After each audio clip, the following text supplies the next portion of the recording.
శివుడి మీద ఎప్పుడు ద్రవ పదార్థాలతోనే అభిషేకం చేస్తారు. పంచామృతాలన్నీ ద్రవాలే కదా. ఏం పోసినా మళ్ళీ నీళ్లు పోస్తారు అంటే ముందు నీళ్లే. ఆ నీళ్లే శరీరం అనే బంధం ఏర్పడబట్టే నీకు ఇవన్నీ వచ్చి. తర్వాత పోసే పాలు ఏమిటంటే తల్లిదండ్రులు, మమకారం. ఆ పాలు పోయడమే మమకారం. తల్లిదండ్రులు అనే బంధం ఏర్పడింది. మనకి పుట్టాం కాబట్టి ఎవరికి పుట్టామో వారిని తల్లి అన్నారు.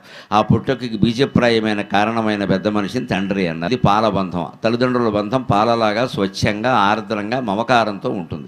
అందుకని పాలతో అభిషేకం అంటే తల్లిదండ్రులు అనే బంధం పెట్టుకున్నావు. తర్వాత పెరుగుతో అభిషేకం చేస్తారు. అంతే కాస్త గడ్డ కడుతుంది. గడ్డ కట్టడం కదా అదే పెళ్ళి అవ్వడం అండి. గడ్డ కట్టినట్టే ఉంటుంది పెళ్ళి అయ్యాక. చాలా గడ్డలు కడతాయి, సెగడ్డలు కూడా వస్తాయి. అందుకని పెరుగుతో అభిషేకం అంటే సంసారం ఏర్పడింది, అబ్బాయి గడ్డ కట్టింది చూసుకో, ఎప్పటికైనా వదిలించుకో. ఆ తర్వాత పిల్లలు పుట్టారు, అదే తేనె.